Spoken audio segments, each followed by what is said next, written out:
Bonjour et bienvenue sur la chaîne. Aujourd'hui, on va faire un tirage pour voir quelle est la prochaine étape de votre vie amoureuse. Donc, que vous soyez célibataire, peut-être que vous vous demandez est-ce que je vais rencontrer quelqu'un, que vous soyez en couple, il y a peut-être une étape à passer, s'engager un peu plus, euh, peut-être faire une pause, pourquoi pas. Donc, on va voir. Alors, c'est un peu différent de ce que je propose dans les vidéos Votre vie amoureuse des prochaines semaines. Euh, c'est un peu plus large, je ne sais pas comment vous expliquer, il y a une vraie différence. Euh, les prochaines semaines, ça analyse vraiment une situation. On rentre dans le détail. Ici, c'est plutôt au sens large. Est-ce que, d'ailleurs, vous allez peut-être avoir une étape à passer ou pas, tout simplement. Ou est-ce que c'est pas le bon moment? Donc, on va les creuser un petit peu plus. Alors, je commence avec le Elki, justement, pour essayer de voir quelle est la question qui émerge un petit peu.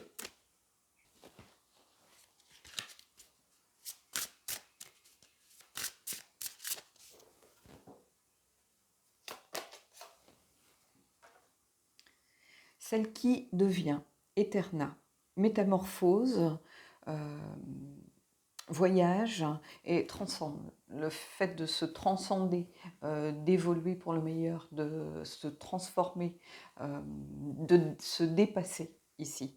Euh, donc il y a vraiment quelque chose ici qui est de l'ordre du voyage intérieur, du voyage à travers euh, peut-être la construction d'une relation, peut-être d'un voyage d'abord pour savoir si c'est le bon moment pour être en couple, par exemple. Hein.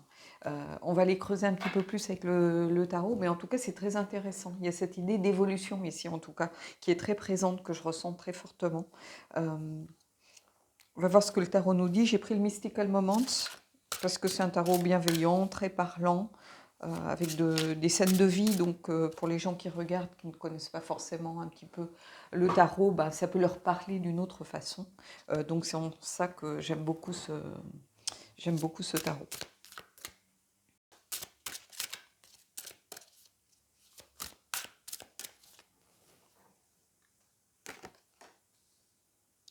Pousser un petit peu.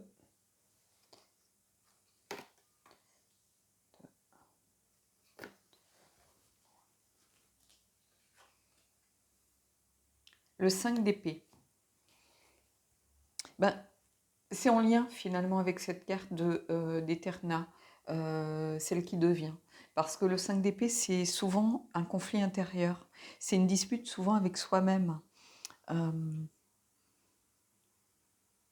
c'est aussi une revanche, par exemple, à prendre, de l'ambition.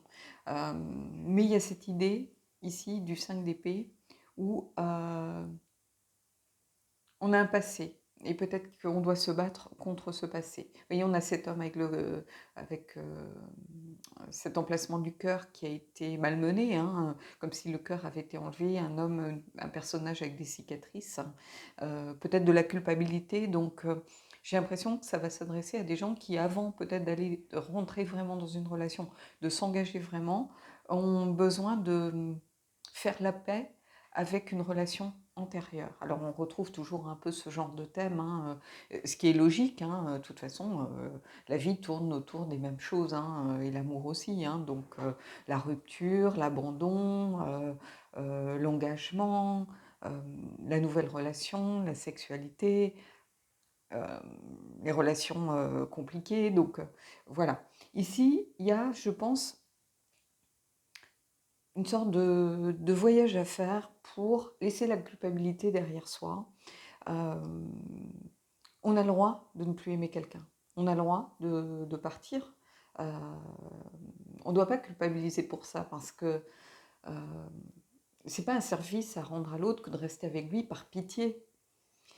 Ici, il y a quelque chose d'un petit peu de cet ordre. Une sorte de culpabilité qui vous empêche d'aller de l'avant comme vous pourriez avancer. Peut-être que vous êtes avec quelqu'un, mais dans la mesure où vous vous dites c'est léger, ça reste un petit peu une sorte de fleur de relation sans conséquence, vous avez l'impression que vous n'êtes pas dans la trahison de l'autre. Que vous, voilà, que ça passe mieux, si vous voulez. Mais en fait, si vous voulez avancer, il y a peut-être un travail à faire.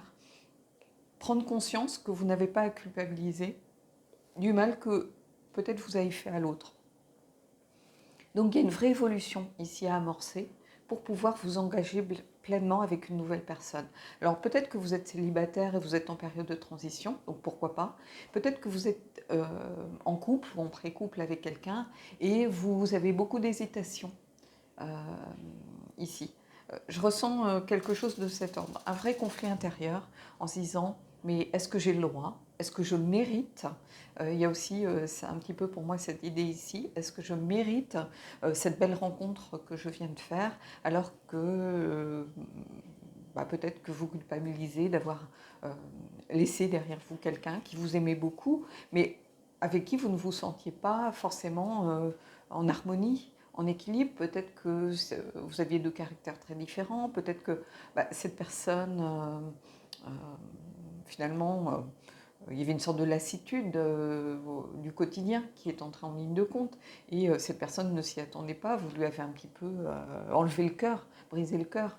Hein. Donc ici, il faut sortir de ça. Il faut réussir à transcender justement tout ça pour réussir à aller de l'avant. Et ici, on a le 4 de coupe. Le 4 de coupe, c'est vraiment une sorte d'ennui nécessaire. C'est-à-dire, on prend du temps. Voilà, on se met un petit peu de côté, on se ferme un petit peu à ce qui se passe autour, on prend du temps pour soi. On est en sécurité. Ici, on est protégé. Hein, voilà, on a cette toit qui tient ce parapluie pour soit faire de l'ombre, soit pour protéger la personne. Mais il y a ce besoin d'inertie, ce besoin de se détacher des choses, ce besoin de tranquillité, d'une certaine stabilité. On se donne une sorte de petite parenthèse, un petit peu de bulle, oui c'est ça, de bulle à soi.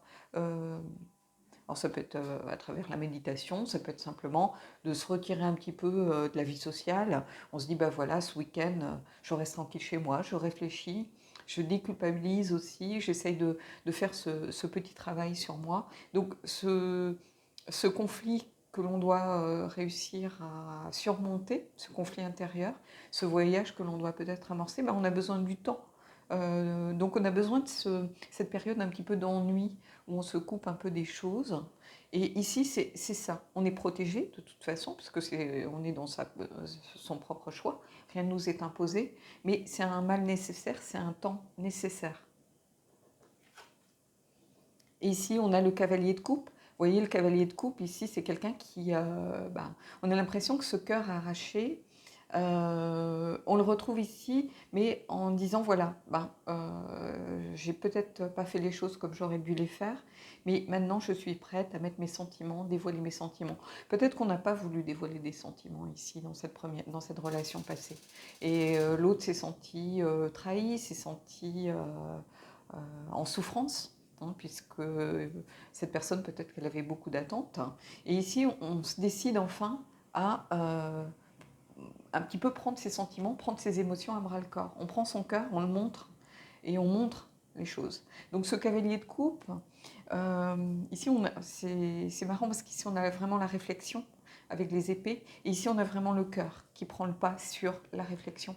Hein. Donc la prochaine étape, ça va être sans doute d'accepter de se mettre un petit peu à nu, de se dévoiler un peu plus, de s'investir aussi peut-être un peu plus dans la relation, de défendre aussi ce qui vous tient à cœur, en mettant votre cœur à nu tout simplement. Hein. Donc c'est très bizarre parce qu'ici on a quelqu'un qui a perdu son cœur et ici on a quelqu'un qui retrouve son cœur pour le coup. Hein. Donc ce cavalier de coupe, ça vous représente, ça peut représenter aussi cette nouvelle relation qui vient vers vous et pour laquelle il va falloir peut-être vous battre un peu plus comme un cavalier. Le cavalier, c'est un guerrier en réalité, hein, c'est un combattant. Il se bat pour ses idées. Avant tout, il se bat pour sa promise, il se bat pour défendre ses opinions ou sa quête. Hein. Et ici, c'est ça, pour moi. On est vraiment dans ce genre d'énergie, ici. Donc, ça vous représente, mais ça peut représenter aussi quelqu'un qui rentre dans votre vie. Donc, si vous êtes célibataire, c'est très bien, ça veut dire que quelqu'un va entrer dans votre vie, et au moment où il rentrera dans votre vie, vous aurez fait peut-être ce travail, cette pause nécessaire, et vous serez prêt à l'accueillir beaucoup plus sereinement. Et ça peut être aussi vous, en fait, qui êtes prête à mettre votre cœur sur la table, en fait, si je peux m'exprimer ainsi. Donc voilà. Allez, on va aller prendre une carte du Queen of the Moon pour voir un petit peu justement euh, ce qu'il en est.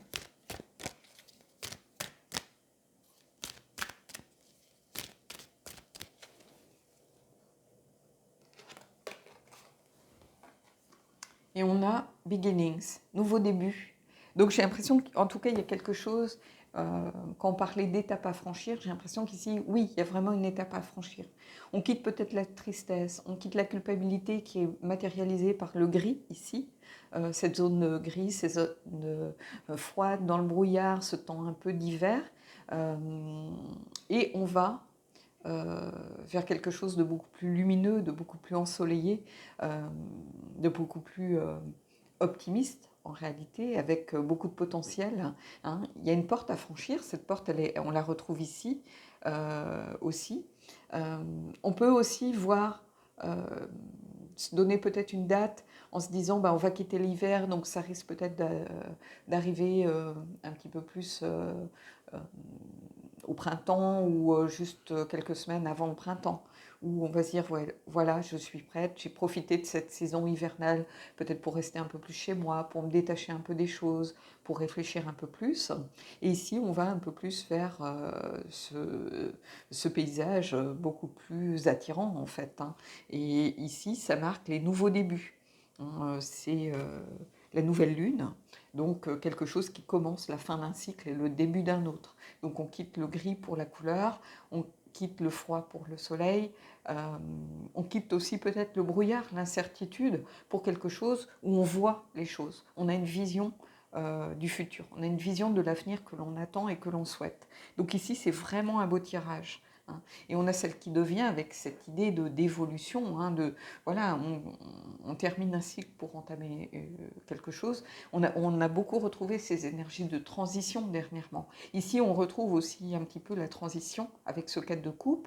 On retrouve la transition aussi avec cette évolution, hein, ce cœur malmené et ce cœur porté à bout de bras qui est visible, on n'a pas peur de le montrer, de montrer ce que l'on ressent, alors qu'ici, on se cachait encore derrière quelque chose. Donc voilà. Allez, on va terminer le tirage avec une carte de la lunologie et une carte des anges.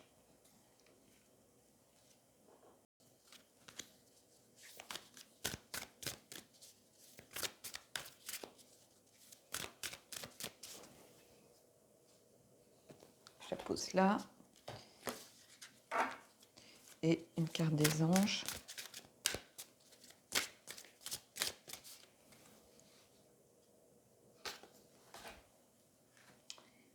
Attendez-vous à un changement considérable, éclipse de nouvelle lune. Donc on a cette idée de la nouvelle lune que l'on retrouve ici.